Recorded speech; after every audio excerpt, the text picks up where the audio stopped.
bien, pues vamos a dar inicio a lo que es autolesiones y suicidio.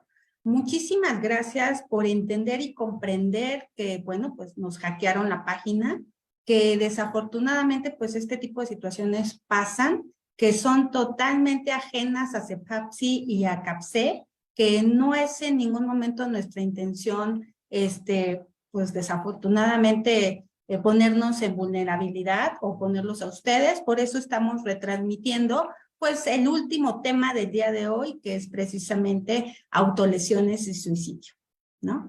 Nuevamente me presento, mi nombre es Marcela Martínez, estoy con ustedes desde lo que es Centro CAPSE. Muchísimas gracias también a CEPAPSI por todo el apoyo en todos los aspectos, y bueno, pues vamos a continuar precisamente con el tema del día de hoy.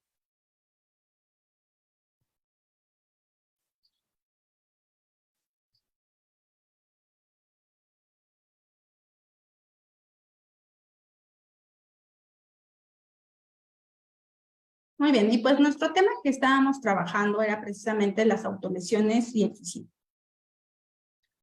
¿Qué son las autolesiones? Bueno, pues a través de los años, el trastorno de autolesión no suicida se ha establecido precisamente como un problema de relevancia a nivel clínico y social debido al aumento de la prevalencia y pues a un conocimiento mucho más amplio sobre la conducta, pues ya entendiendo mucho más las consecuencias y los diferentes factores predisponentes que hay en nuestros adolescentes.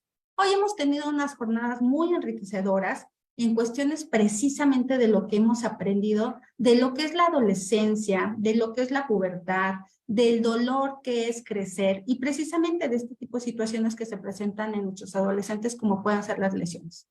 Creo que cada día más como profesionistas, precisamente tenemos cada día más población que ingresa con este tipo de situaciones de autolesiones. Y bueno, pues precisamente vamos a ver a qué se refiere el término autolesión y a qué se refiere precisamente el término de suicidio y cómo ambos, ¿no?, se relacionan precisamente y cómo los vamos a atender nosotros como profesionistas en el área de la salud mental. Son muy diversos los términos utilizados que se hace referencia a este tipo de conducta. Entre ellos se encuentran, por supuesto, la lesión autolesiva, una violencia autodirigida, una lesión autoinfligida, una autoagresión, lo que es el cutting, que yo creo que es el término que ustedes más conocen, la rizuca y finalmente pues la propuesta del DSM-5, que es el trastorno de autolesión no suicida. Esto es generalmente lo que nosotros vamos a ir revisando. ¿Y qué son las autolesiones? Bueno, la Organización Mundial de la Salud nos lo define como una conducta autolesiva y como toda acción deliberada destinada a producirse un daño físico directo al cuerpo, sin la intención de provocar la muerte. Es decir, los jóvenes cuando se cortan, cuando se pegan, cuando se lesionan, cuando se golpean contra la pared, no tienen la intención de suicidarse, no tienen la intención de morirse. Lo hacen simplemente porque se sienten frustrados, enojados y no saben autogestionar precisamente sus emociones. La ideación suicida y los actos que tienen con intención suicida pues están excluidos, están fuera de esto, ¿no?, de lo que son las autolesiones. Y bueno, pues este es un tipo de violencia, queramos o no, hablar de violencia pues hay que definirla porque finalmente la autolesión es un tipo de violencia. Y la violencia, la Organización Mundial de la Salud define como el uso intencional de la fuerza o el poder físico, y de hecho, pues como la amenaza contra uno mismo, otra persona, o un grupo, o una comunidad, que cause o que tenga muchas probabilidades de causar lesión, muerte, daños psicológicos, o trastorno del desarrollo, o privaciones. Entonces, tenemos amenazas, tenemos cosas que hacemos en contra de nosotros mismos, o en contra de otra persona. Esto es violencia, ¿no? Y que cause, que tenga muchas probabilidades de causar lesiones, muertes o daños psicológicos. ¿Y qué entendemos por violencia autoinfligida? Bueno, pues la violencia es una persona que se inflige a sí mismo y que se puede distinguir dos grandes campos de fenómenos. La violencia autoinfligida con la intención suicida y con intención suicida. La primera, que está asociada a una ideación suicida franca, o que incluye pensamientos suicidas, intentos de suicidio y suicidios pues ya consumados, ¿no? Es cuando la persona sí logra esta parte precisamente de la intención suicida. Y la violencia autoinfligida sin intención suicida puede ser también con la cuestión de la automutilación, que es una destrucción, una alteración directa o deliberada de las partes del cuerpo sin la intención suicida consciente. Vamos a hablar que la violencia autoinfligida con intención suicida, pues está asociada precisamente a una ideación suicida franca. Si hay esa necesidad, si se quiere buscar el suicidio, si se quiere morir, si se quiere finalmente lastimarse precisamente porque es algo que sí desea la persona. Y ya abarca un amplio espectro desde la ideación suicida, la elaboración de un plan, ya hay el cómo, el cuándo, el dónde, ¿no? Entonces, todo esto ya está presente en la obtención de los medios para hacerlo hasta su posible consumación del acto. Entonces, hay una ideación suicida, ya hay un intento de suicidio, a lo mejor ya puso la mesa, ya intentó colgarse, a lo mejor ya se tomó las pastillas, ya sacó todos los frascos de todas las pastillas y obviamente pues ya está ahí presente este tipo de situación, ¿de acuerdo? Y bueno, también lo que es el suicidio ya consumado, cuando la persona pues ya logró su objetivo. La violencia autoinfligida sin intención suicida, bueno, pues la violencia precisamente de autolesiones sin esta intención, pues supone a un sujeto que inflige violencia contra sí mismo con la expectativa de que la lesión solamente conlleva un daño físico, leve, moderado y no a la muerte, ¿no? A una automutilación grave que puede como cejarse, amputarse los dedos, manos, brazos, pies o sus propios genitales. La automutilación estereotípica, que es la de golpearse la cabeza contra la pared, morderse, golpearse las manos, los brazos, apretarse los ojos o la garganta y pues hasta arrancarse los cabellos. Y la automutilación superficial o moderada, que es generalmente lo que nosotros vamos a ver, ¿no? Que es cortarse, arañarse, quemarse la piel, clavarse agujas o tirarse compulsivamente el cabello. Entonces, si hemos visto jóvenes, es algo en lo que nosotros podemos identificar, que muchos de los jóvenes, por ejemplo, empiezan como a jalarse, hasta que se empiezan a arrancar los propios mechones de cabello. Y le decimos, ¿no te duele? No, pareciera que no hay dolor, pero en realidad sí es una automutilación superficial o moderada. No podemos dejar de darle atención. Muchas veces se están quitando los pellejitos, no sé si ustedes ven estos chicos, que muchas veces están quitándose los padrotes, los pellejitos, que de alguna manera están jale todo el cuerito hasta que se ensangran, ¿no? O muerden a tal punto que se sangran cada uno de los dedos. ¿Sí? Estamos viendo todo este tipo de situaciones que se pueden presentar precisamente en los jóvenes que nosotros atendemos y que sí es importante. Nuevamente, muchos de nosotros recibimos personas jóvenes que tienen esta cuestión del cortamiento, se cortan, ¿no? Y creemos que como ellos mismos dicen que es muy común, que es muy normal, que esto pasa mucho en sus escuelas, pues precisamente es algo que nosotros atendemos muy puntualmente, pero que ellos dicen que es común, ¿no? Que es normal. Desafortunadamente muchos de nuestros jóvenes normalizan este tipo de situaciones. Entonces es algo que nosotros precisamente tenemos que tener mucho cuidado porque no podemos normalizar esto, ni con los papás, ni con los hijos, ¿no? Hay muchos papás que igual me dicen, pero es que la mayoría del grupo lo hace, sí, pero no por eso debemos de permitir precisamente que nuestros hijos realicen este tipo de actividades, ¿no? No podemos permitir que haya una automutilación grave, que haya una estereotípica, ¿no? Que haya una superficial o moderada. ¿Cuál es la población que está más afectada por esta violencia autoinfligida? La mayoría va a ser mujeres. Tenemos hasta el 75% de los casos, ¿no? En relación 4-1 comparado con los hombres. Es decir, de 5 jóvenes, 4 son mujeres. Y con respecto a la forma de autolesionarse, las mujeres suelen cortarse con mayor frecuencia, ¿no? Mientras que los hombres prefieren golpearse. Agarran el puño y se golpean en la cara, ¿no? O se golpean con la pared.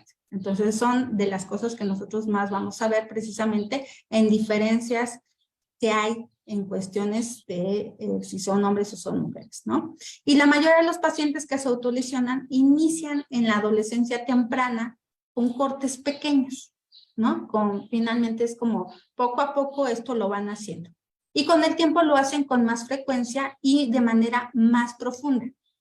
El 12% refiere sentirse incapaz de detenerse. Sienten que esto es algo que tienen que hacer continuamente. Y el 6.9 presenta una sensación de adicción, ¿no? A autolesionarse. Hace rato vimos precisamente cómo es la cuestión neurológica del cerebro, cómo se maneja esta cuestión, precisamente donde los adolescentes tienen esta adicción precisamente de autolesionarse. Lo hacen una y otra y otra y otra vez y sienten que no tienen tiempo de detenerse. Entonces, nuevamente es algo que es importante que tomemos en cuenta, ¿no? Hay neurotransmisores, se segrega la dopamina, sienten placer, por supuesto con cosas inadecuadas y es algo que nuevamente está ahí presente en cuestiones de que se maneja una sensación como de placer ante este tipo de situaciones, ¿no?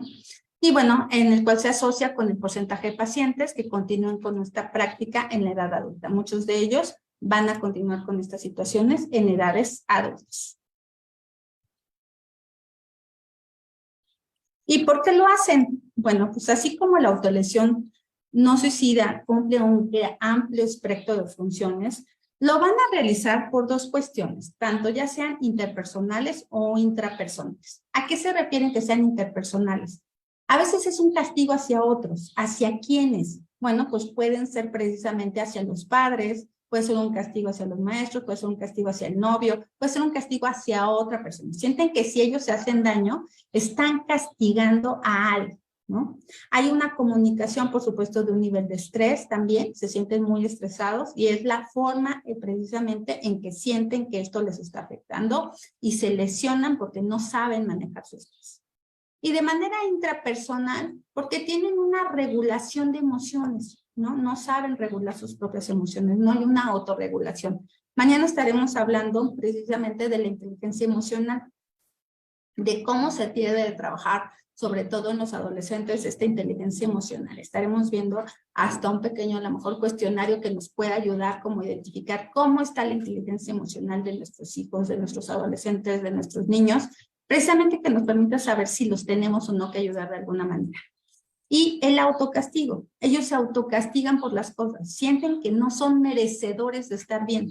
Sienten que se tienen que lastimar precisamente porque no se sienten merecedores de ser felices, de estar contentos, de estar bien, de disfrutar de las cosas. Entonces hay un autocastigo. Y dentro de los diferentes subtipos mencionados, pues las funciones intrapersonales son las más prevalentes, del 66 hasta el 81%, siendo la principal de estas, pues la regulación de las emociones. Sí hay dificultad precisamente en cómo se regulan las emociones. ¿Cuáles son los factores precisamente de riesgo? ¿No? ¿Cuáles son los factores de riesgo para las conductas autolesivas y factores protectores? Los factores de riesgo a los que se van a encontrar los jóvenes es la poca habilidad de comunicación. No tienen habilidades de comunicación. Veíamos en la mañana precisamente uno de los pláticas que nos decían el manejo precisamente de los muñecos de trapos como coterapeutas. Porque muchos niños ya llegan con esta cuestión del mutismo. No quieren hablar, no quieren decir las cosas. Tenemos adolescentes y decimos, ¿cómo estás? ¿Cómo te sientes? Y muchos de ellos me dicen, X, bien, pues más o menos, ¿no? Pero no hay esta habilidad comunicativa, no hay esta capacidad de expresar cómo se sienten, cómo se están sintiendo, qué está sucediendo, cómo está pasando todo esto, qué están viviendo en su adolescencia, ¿no? Por supuesto, hay sentimientos negativos, hay mucha diversidad en cuanto a la orientación sexual, que yo creo que ahí tendremos que hacer todas unas jornadas también, con todos los temas precisamente que tienen que ver con orientación sexual, baja autoestima, disfunción familiar y ya dentro de la familia, pues patologías a veces psiquiátricas presentes, ¿no? Ya sea de base, entre otras. Entonces, también estas cuestiones de las disfunciones familiares, donde los papás ya no se quieren hacer cargo de sus adolescentes, como hace rato la maestra Jimena decía, no ponen límites, no ponen reglas. También el ver que muchos papás se comportan como adolescentes, que no se quieren hacer cargo de su propio adolescente. Justo ayer me tocó una mamá que llegó con aliento alcohólico, ¿no? Obviamente no se le pudo atender, no se le pudo dar la sesión, Y cómo estas mamás tan jóvenes no se dan cuenta que todo esto pues es parte de la limitación que van a tener sus hijos más adelante. Entonces estamos hablando de cuestiones importantes que tienen que ver con que los chicos necesitan factores protectores, ¿no? Porque estas cuestiones de que haya una familia disfuncional, que no haya reglas, que no haya límites, que haya caos, que no haya lo necesario para poder cumplir con las cosas que se requieren, ¿no? Donde los papás ya no se enteran si van a la escuela, si no van a la escuela, si se van de pinta, quiénes son sus amigos, cuánto tiempo pasan en sus redes sociales, qué colocan en sus redes sociales, ¿no? ¿Qué están haciendo en su tiempo libre? Entonces, todo esto, pues por supuesto que va a aumentar los factores de riesgo precisamente para que los chicos presenten alguna conducta autolesiva. ¿Y cuáles son los factores protectores? ¿Qué puede ayudar a proteger precisamente a estos jóvenes? ¿Qué puede proteger de las autolesiones a nuestros pequeños, a nuestros adolescentes? Pues que la familia funcione adecuadamente, que haya comunicación, que haya cosas positivas, que realmente la familia se sienta cercana. Muchas veces vamos a restaurantes, decían hace rato, ¿no? Y vemos efectivamente muchos adultos hundidos en su celular. No hay esta cuestión de comunicarse, no hay esta cuestión de convivir, de platicar, de comer, ¿no? Ya hasta nosotros a veces vamos con los amigos y los amigos están más en el celular que realmente en la plática. Entonces, esta cuestión que tendría que ser muy importante de una adecuada funcionalidad familiar, donde ahí ellos van a aprender precisamente estas habilidades de comunicación y estas habilidades sociales, ¿no?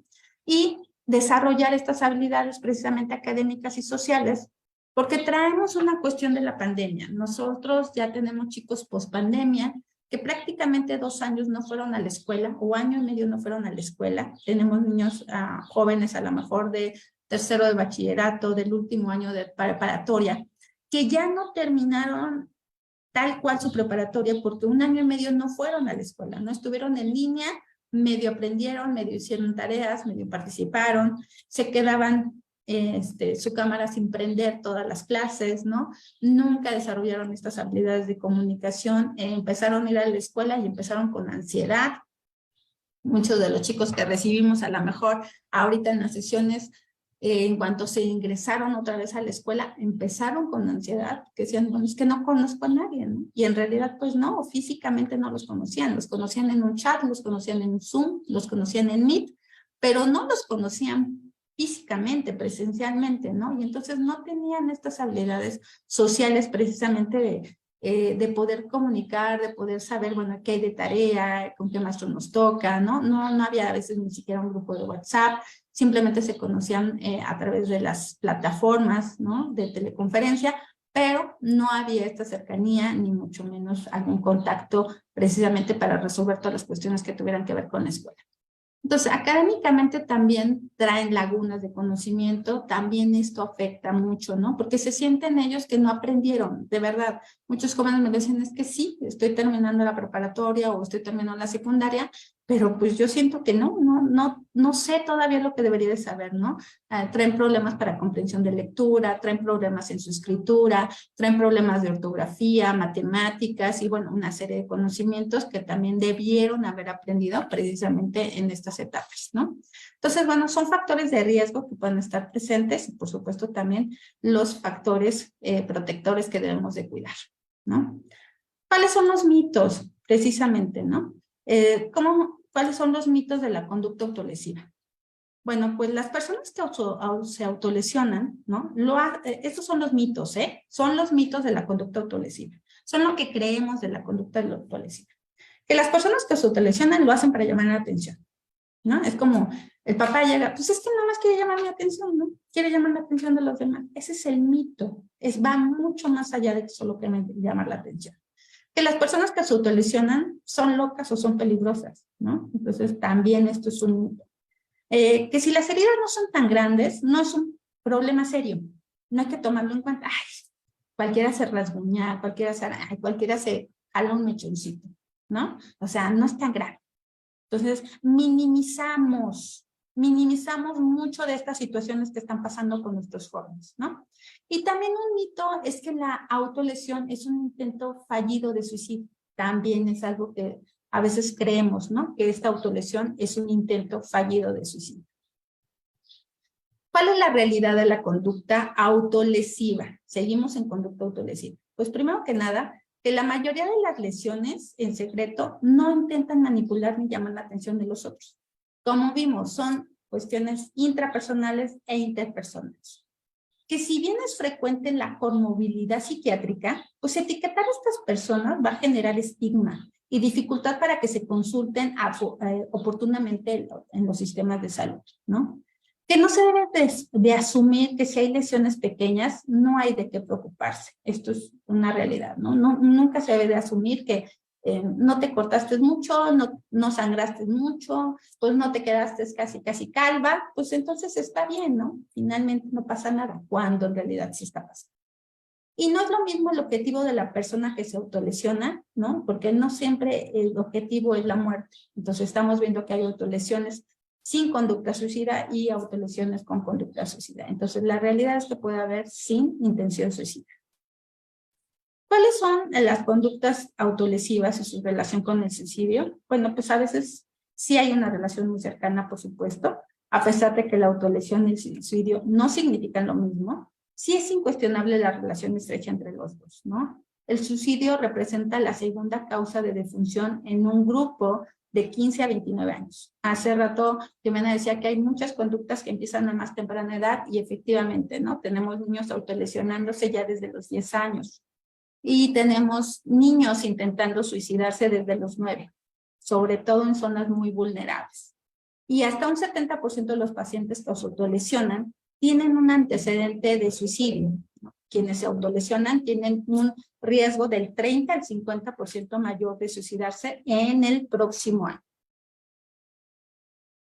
Hay un continuo entre el trastorno de autolesión y el suicidio, ¿no? Hay una autolesión, una ideación suicida, a veces amenazas suicidas, el intento suicida y, por supuesto, puede llegar al suicidio. La relación entre el suicidio y la violencia, bueno, pues es que el suicidio es igual a violencia, también, si la autolesión es una violencia, también el suicidio es una violencia. Y este concepto a su vez comprende múltiples situaciones, ¿no? Tanto de la violencia interpersonal, que es el comportamiento suicida, y los conflictos armados, abarcando una diversidad de eventos que van más allá del acto físico, como por ejemplo el acoso, las amenazas o las intimidaciones. Y la violencia es considerada una construcción social e histórica, no es un hecho natural, sino una forma aprendida a relacionarse y por lo tanto los comportamientos violentos se pueden modificar e incluso evitar. El suicidio dentro del fenómeno de las violencias, bueno, pues no comprende en sí mismo como una entidad psicopatológica ni se circunscribe como un padecimiento mental. Se entiende el suicidio más bien como un fenómeno multicausal. Hay diferentes causas que pueden llevar al suicidio, ¿no? En el que se interactúan pues factores del orden individual, familiar, social y comunitario. Vamos a ver algunos factores que también tienen que ver especialmente con las autolesiones, que son estos factores de riesgo que pueden estar presentes en el contexto y en la persona. Esta multicausalidad pues determina la complejidad del fenómeno y por lo tanto la necesidad de abordarlo de manera integral, considerando todas las dimensiones de sus interrelaciones, ¿no? De ahí la relevancia de un modelo ecológico como una herramienta analítica. También, en función de dicha complejidad, pues resulta necesario avanzar en una identificación, el análisis de las conexiones y también asociaciones entre la violencia autoinfligida y los otros tipos de violencia, ya que las distintas manifestaciones de violencia pues se combinan en dimensiones asociadas al contexto macro social. ¿A qué se refiere todo esto? Bueno, pues que nosotros lo vamos a ver desde un modelo ecológico. Este modelo ecológico me va a permitir analizarlo desde el aspecto individual, relacional, comunitario y social. Voy a ver a la persona, no solamente como la persona que está aquí enfrente, sino todo lo que tiene que ver dentro de su contexto macro social. Todo lo que tiene que ver con sus primeras relaciones, que son con la familia, cómo es su relación con su mamá, cómo es la relación con su papá, con quién vive, con quién convive, cómo cohabita. Yo una pregunta que les hago mucho a todos los adolescentes que llegan y que creo que les puede servir mucho para este tipo de atención es, cuéntame un día normal. Desde que te levantas hasta que te acuestas, cuéntame cómo es un día normal, ¿no?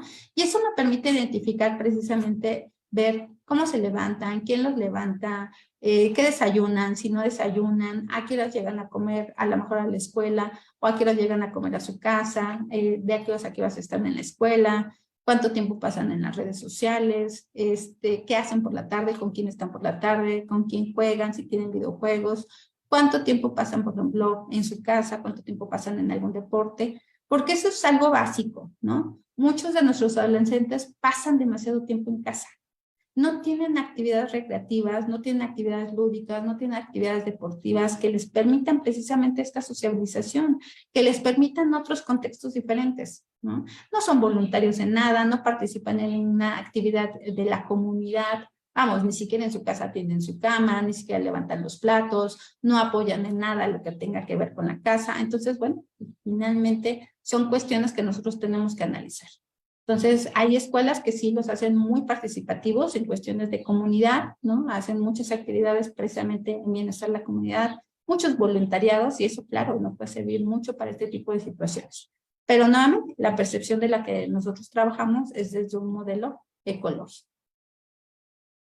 ¿Cuáles son estos niveles? Nuevamente, el individual, donde se buscan identificar estos factores biológicos, la historia personal, porque sí va a influir mucho todo lo que sea la persona en el comportamiento del individuo, ¿no? Aumentando la probabilidad ya sea de ser víctima o ser quien haga estos actos de violencia. El nivel de relaciones cercanas, pues se indaga cómo son las relaciones cercanas, ya decíamos los amigos, la familia, la pareja, y si se aumenta el riesgo de sufrir o perpetrar actos violentos. Entonces, bueno, cuando me dicen que no se van bien con sus papás, con sus amigos, que no tienen una buena relación con su pareja, que se gritan, que se faltan al respeto, bueno, pues todo eso nos habla precisamente de los factores de riesgo que pueden estar ahí presentes, ¿no? El nivel de comunidad, donde se van a explorar estos contextos comunitarios en los que se desarrollan las relaciones sociales, las escuelas, los lugares de trabajo, la comunidad como tal, y que se intenta identificar las características de estos ámbitos asociados, por supuesto, con actos violentos. Y el nivel social que analiza los factores de carácter general en cuanto a la estructura de la sociedad, que contribuye a crear un clima de aceptación de la violencia, donde se reproducen las inhibiciones contra esta y mantienen las brechas entre distintos segmentos de la sociedad o generan tensiones entre los diferentes grupos o países, ¿no? Hay países que están pasando por cuestiones muy violentas, ¿no? Donde los jóvenes se integran precisamente a bandas, donde hay cuestiones de narcotráfico, donde hay bandas que luchan por el poder, ¿no? Precisamente territorial, unos contra otros. Entonces, todas las cuestiones sociales que van a estar inmersas son parte del análisis de este modelo ecológico. ¿Qué es el suicidio? Vamos a analizar este punto, que muchas veces pues damos por hecho que lo sabemos, ¿no? Y la Organización Mundial de la Salud lo define como un acto con resultado letal, deliberadamente iniciado y realizado por un sujeto sabiendo o esperando un resultado letal y a través del cual pretende obtener los cambios deseados. Entonces, bueno, aquí vamos a ver precisamente cómo lo está viviendo la persona y si tiene el resultado pues, de perder la vida. ¿El suicidio es un problema de salud pública? Sí.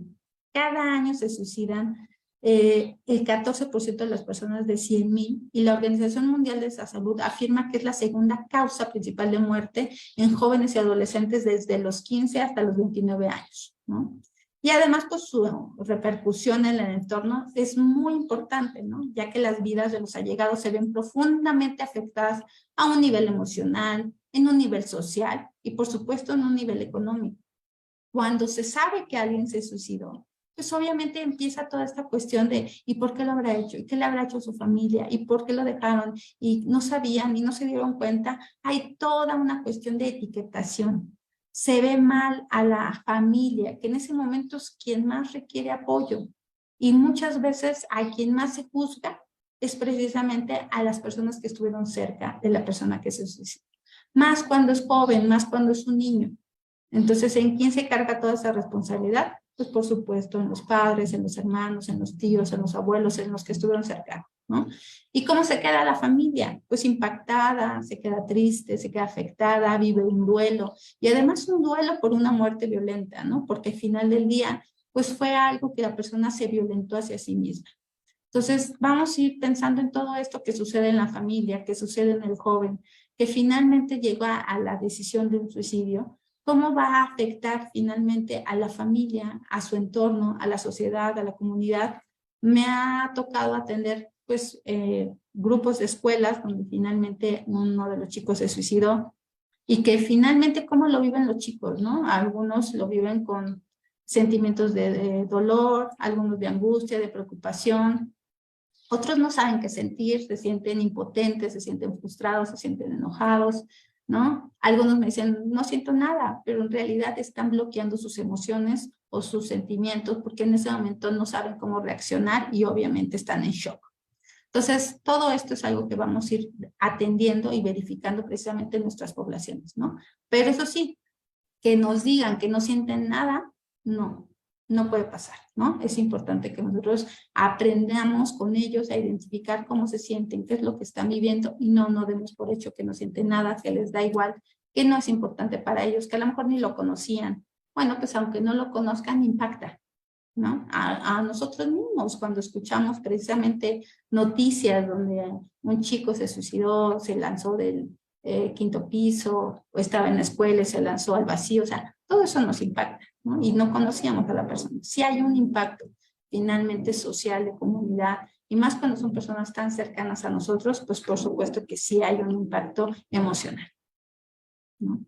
Y bueno, en cuestiones de estadísticas, al analizar la evolución de la tasa de suicidios en población adolescente, sí se constata que en los últimos años ha habido una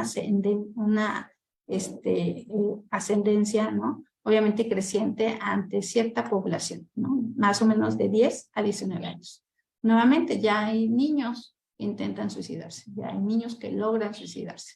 Y estamos hablando de niños muy pequeños, precisamente desde los 10 años. De 90 a 92 las tasas eran similares, ¿no? La diferencia se amplió en periodos siguientes y en el trienio del 2014 al 2016 la tasa masculina triplicó a la femenina. Aquí tenemos también cuestiones de diferencia entre hombres y mujeres porque quien más lo logra son los hombres, ¿no? ¿Cuáles son los mecanismos más utilizados? Y es importante hablar de esto porque finalmente sí sabemos a lo que, lo que más se está presentando en nuestra población. Si bien no se observan diferencias significativas por sexo y edad, los mecanismos utilizados en los suicidios, sí, ¿no? En que los mayorías por ahorcamiento o por sofocación, ¿no? En el caso de armas de fuego es mayor la proporción en mujeres de 10 a 14 años y en varones de 15 a 19 años. Escuchamos muchas noticias precisamente de jóvenes que llegan con armas de fuego, ¿no? Y que muchas veces después de descargar sobre su comunidad educativa, se suicidan, ¿no? Entonces, hay que tener mucho cuidado precisamente con este tipo de situaciones. El ahorcamiento y las armas de fuego son de las más utilizadas y precisamente aquí vemos de 10 a 14 años en varones y mujeres, como se presenta más precisamente en mujeres, pues el ahorcamiento. El armas de fuego está entre el 8.7%, si se ve presente, ¿no? Y de 15 a 19 años también, ¿no? El ahorcamiento es lo que más se presenta, pero no está de más, pues el armas de fuego en varones del 7%. ¿Sí? Y bueno, también las conductas suicidas se contagian.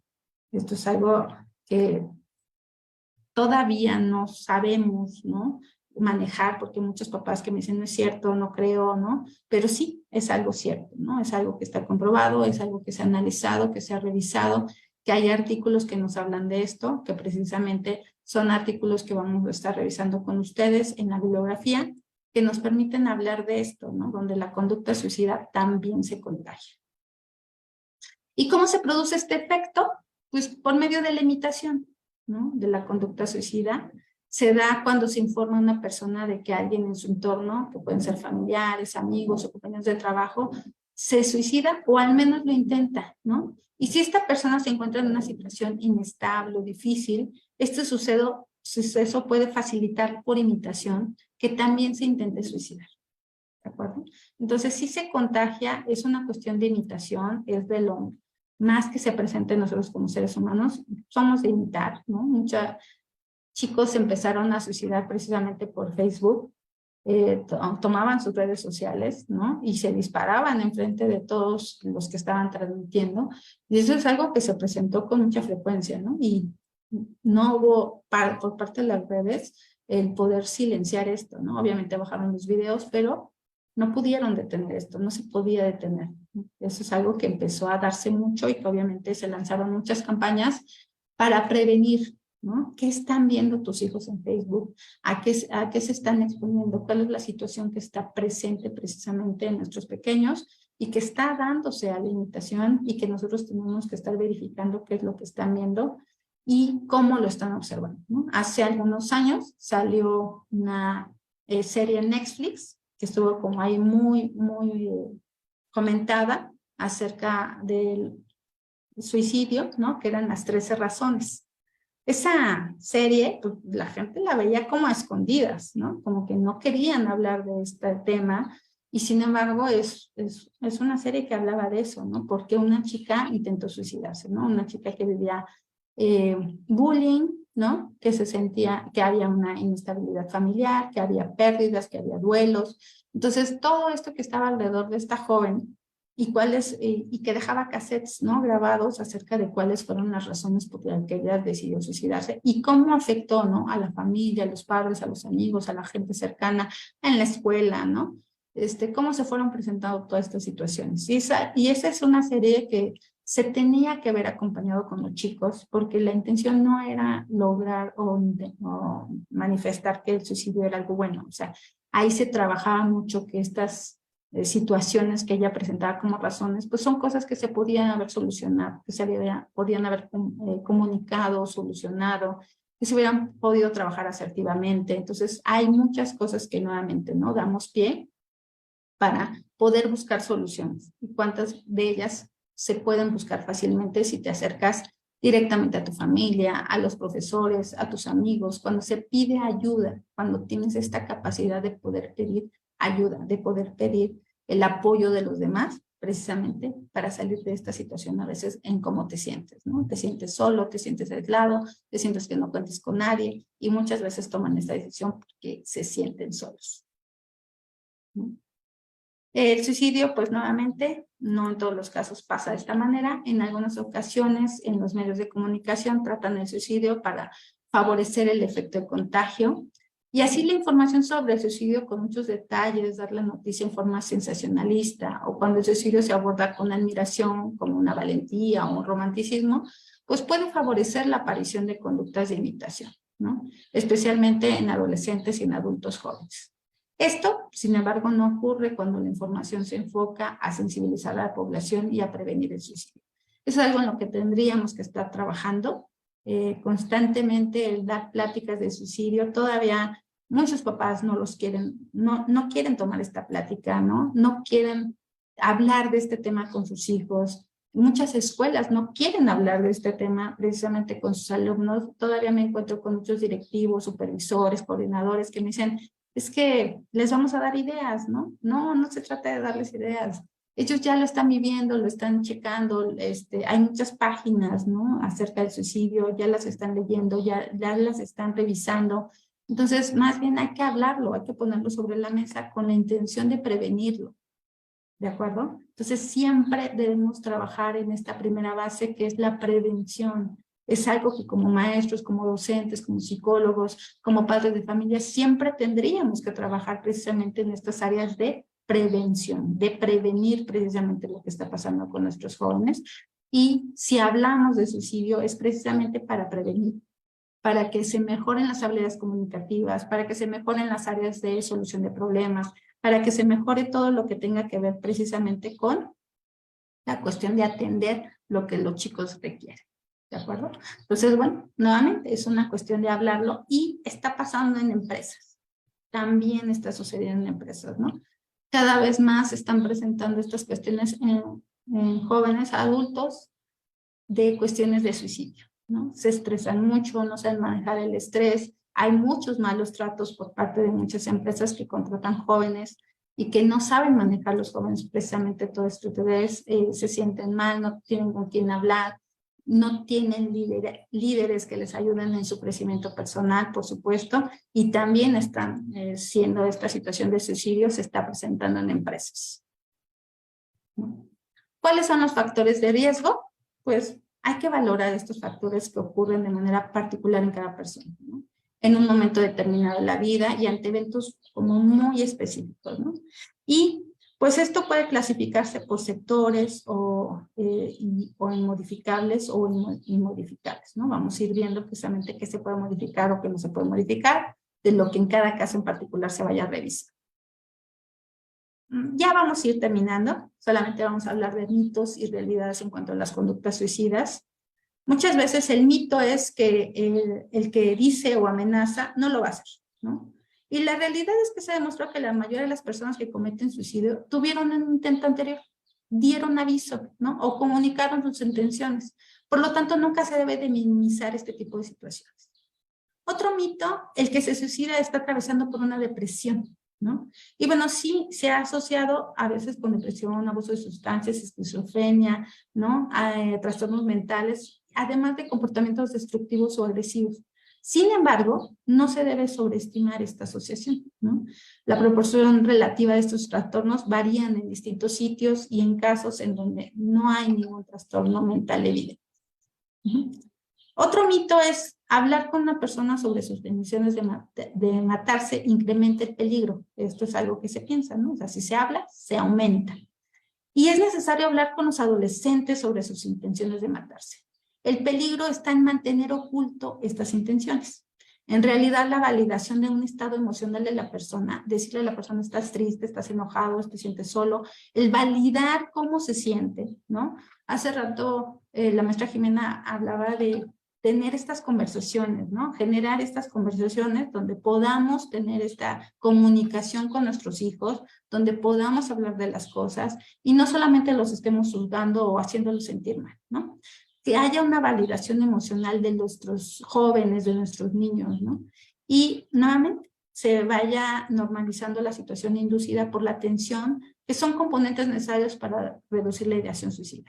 El que les digamos, pues es que todos nos sentimos tristes en algún momento, es que es normal porque pues, estás pasando por muchas cosas, tienes muchos cambios físicos, te terminó la novia, no has tenido amigos en la escuela, o sea, de alguna manera normalizamos sus emociones de por qué se siente así. No que sea normal que se sienta así, sino que más bien sí es normal que se sienta así por esta situación, pero no es normal que resuelva queriéndose suicidar por esto, ¿no? Entonces ahí vamos a ir hablando con ellos precisamente de lo que implica, ¿no? La salud mental, cómo debemos cuidar nuestra salud mental precisamente para prevenir cuestiones de suicidio, ¿no? El otro mito es que no se puede prevenir, ¿no? Porque siempre ocurre por impulso y sin advertencia. Y nuevamente, muchas de las personas dan alguna indicación verbal o conductual acerca de sus intenciones de hacerse daño. Y bueno, pues sí es necesario detectar la posibilidad de prevención del suicidio. Otro mito es que el que intenta suicidarse es un cobarde o al contrario, es una persona muy valiente. Y es necesario no catalogar estos actos suicidas desde una perspectiva moral, ¿no? Obturando el sentido que trae consigo esta problemática. Es preciso trabajar en contra de este tipo de sentencias. Otro mito es que los niños no se suicidan. O sea, es así como, ¿cómo crees? Así como también he escuchado el de los niños no se deprimen, ¿no? Entonces, los niños no se suicidan. Y sí, aunque es poco común, los niños, a partir de que incorporan el concepto de muerte y su reversibilidad, sí pueden cometer suicidio y cualquier gesto a cualquier edad se debe de tomar en serio. Otro mito es que la tendencia al suicidio es hereditaria, ¿no? No todo suicidio se puede relacionar con la herencia y los estudios concluyentes son limitados. Sin embargo, sí la historia familiar de suicidio pues es un factor de riesgo importante en el comportamiento de la persona que se suicida. Otro mito es que las personas con riesgo de suicidio tienen toda la intención de matarse. Bueno, y es que muchas personas, la realidad es que muchas personas mantienen una ambivalencia con respecto al acto suicida, ¿no? No siempre tienen la intención de matarse, a veces esto es irrevocable o plenamente consciente. Otro mito es que la mejoría después de una crisis significa que el riesgo de suicidio ha disminuido o ha desaparecido. En realidad, uno de los momentos más peligrosos es inmediatamente después de la crisis, ¿no? O cuando la persona está en el hospital después de un intento de suicidio. O sea, esto puede ser que a la semana de alta es cuando la persona está particularmente frágil y en peligro de hacerse daño, ¿no? Puesto que el comportamiento pasado, pues es pronóstico de comportamiento futuro. Por eso cuando una persona ha pasado por esto, pues se les pide mucho a la familia que no lo deje solo, que estén, pues ahora sí, 24 horas con ellos, que estén acompañándolos, que estén al tanto de, pues, sus emociones, que tengan atención psicológica, que tengan atención psiquiátrica, que tengan atención farmacológica, o sea, que finalmente se atienda de manera integral. ¿Por qué? Porque lo requiere y no lo podemos dejar solo. Muchas veces es, pues ya estuve con el hospital, con él en el hospital, ya me tengo que ir a trabajar, lo tengo que dejar solo, ¿qué hago? Busca redes de apoyo. Busca redes de apoyo. Es importante que si te vas a tener que ir a trabajar y vas a tener que dejar a tu adolescente solo y ya pasó por este tipo de situación, no confíes en que va a estar bien. No te quedes con este mito. Es importante que busques redes de apoyo, que puedas ayudarlo, que puedas estar con él, que le puedas dar compañía. Yo sé que no podemos faltar a trabajar, yo sé que muchos tenemos trabajos donde, pues a mí me descuentan un día, me descuentan 2 días y ¿de qué voy a comer? Yo lo sé, pero hay que buscar estas redes de apoyo. Hay que buscar el contar con la vecina, con un amigo, con una conocida, con alguien que nos ayude precisamente para no dejar solos a los chicos en esta situación tan vulnerable que están viviendo, ¿no? Otro mito es que no todos los suicidios se pueden prevenir, y bueno, si bien este punto puede ser que sea verdad, la mayoría de los casos pueden prevenir realizando intervenciones adecuadas. Otro mito es que una vez que la persona se suicida, lo es para siempre, ¿no? Hay una estigmatización de lo grave que son los problemas que afectan a las personas que realizaron un intento de suicidio, ¿no? O que tuvieron una ideación, aislándolas y aumentando más su vulnerabilidad. Entonces, no creemos este estigma, no le pongamos esta etiqueta a las personas que ya tuvieron un intento de suicidio, ¿no? Hay que ser comprensivos, hay que ser empáticos, hay que acercarnos, hay que buscar el que se pueda solucionar ese tipo de situaciones y no estigmaticemos a la persona que intentó suicidarse. Son las recomendaciones. ¿Qué hacer y qué no hacer? ¿No? Claramente. ¿Qué hacer? Pues escuchar, mostrar empatía, mantener la calma, porque luego los papás llaman a todo mundo, ¿no? ¿Y qué hago? ¿Y qué le digo? Y por favor, doctora, quiero que esté aquí. No, mantén la calma, ¿no? Muestra apoyo, muestra preocupación, ¿no? Toma en serio la situación, evalúa el grado de riesgo. El grado de riesgo es todos los factores de riesgo que están presentes, todas las situaciones, todo lo que está al lado, ¿sí? Todo lo que es una posibilidad en ese momento. Pregúntate acerca de los intentos previos. ¿Cuántos intentos ya ha tenido? ¿No? Explora las posibilidades diferentes al suicidio. Pregunta acerca de un plan de suicidio. ¿Cuál era tu plan? ¿Qué pensabas? Ah, pues me pensaba poner la cuerda y agarrarme de la puerta. O sea, ¿cuáles son todas las situaciones que le estaba pensando? ¿No? Ganar tiempo. Pactar un contrato de no suicidio con tu joven, con tu adolescente, con tu hijo, ¿no? Identificar otro tipo de apoyos. ¿A dónde más lo puedo llevar? ¿Qué más hay para ellos? ¿Qué grupos de autoapoyo hay? ¿No? Quitar los medios si es posible, ¿no? O sea, quitar todo lo que le vaya a contaminar, ¿no? Y tomar una acción, ¿no? Contar con otros, obtener ayuda. Y si es mucho riesgo, permanecer con la persona. No irte, no dejarla. ¿Qué no hacer? ¿Qué no tienes que hacer? No ignores la situación. Ya está ahí, está presente, no puedes ignorar la situación, ¿no? No puedes mostrarte consternado o avergonzado y entrar en pánico. La persona que está pasando por este tipo de situación no necesita esto. No necesita que te muestres consternado o avergonzado y que te sientas mal todo el tiempo, ¿no? Decir que todo estará bien cuando en realidad las cosas no están bien. Retar a la persona para seguir adelante, ¿no? O sea, decirle, es que tú puedes, es que no seas cobarde, tienes que ser valiente, tú adelante. O sea, no puedes retar a la persona. No está como para que la estés retando. Hacer pasar el problema como algo trivial, ¿no? Dar falsas garantías, así de, ay, todo va a cambiar, todo va a ser perfecto, todo va a estar mucho mejor, nos va a ir muy bien, cuando en realidad no, ¿no? Dar falsas garantías de cosas. Jurar guardar secreto. sea, esto es entre tú y yo, nadie más lo tiene que saber, yo no se lo voy a decir a tu papá, nadie más lo tiene que saber, yo no se lo voy a decir a tus compañeros, nadie va a saber en la escuela, esto, ¿no? Quererlo guardar como si fuera un secreto. Y el último, dejar a la persona sola, ¿no? Como, pues, es tu problema, yo me voy, ¿no? Tú sabrás, yo te di lo mejor, yo quise todo por ti, sabes que te amo, pero te voy a dejar, ¿no? O no puedo estar aquí. Entonces, nuevamente, esta parte precisamente de atender esto, ¿no? Poder no dejar a la persona sola.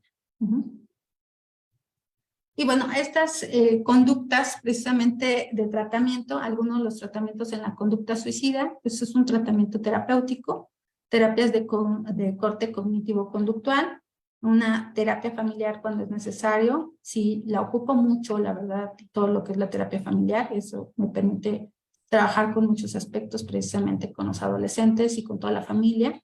Una terapia psicodinámica cuando es también requerido. Y cuando se es necesario, pues obviamente la atención del psiquiatra o del psiquiatra, ¿no? El tratamiento farmacológico que implica antidepresivos, que implica antipsicóticos, que implica el litio, ¿de acuerdo? Entonces sí hay que tener en cuenta que a veces también se requiere una terapia electroconvulsiva. Entonces, a veces se requiere todo esto, que son tratamientos integrales que se brindan precisamente a nuestros pequeños. Tenemos que estar muy atentos a lo que ellos requieran. A veces no es suficiente un tratamiento terapéutico. Yo sé que lo quieren en una terapia de manera inmediata, pero a veces tendrá que estar acompañado de tratamiento psiquiátrico y a veces de terapia electroconvulsiva. ¿Qué se puede hacer si se ha comenzado a pensar en el suicidio?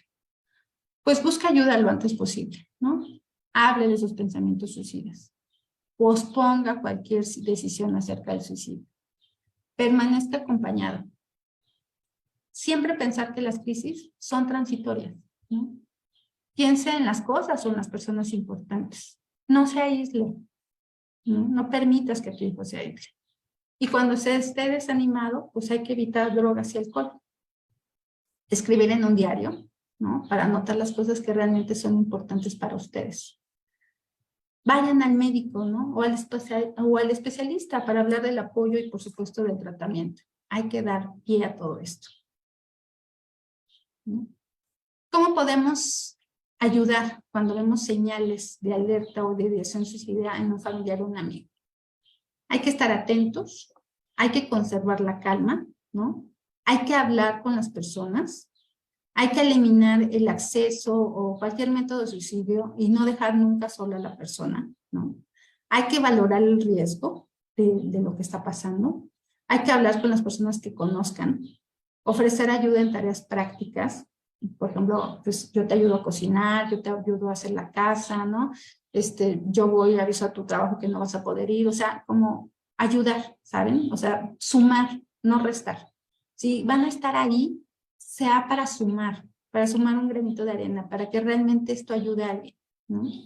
Saber dónde pedir ayuda, cuáles son las líneas de vida, cuáles son las redes de apoyo, cuáles son las instituciones en donde nosotros podemos empezar a trabajar esto, ¿no?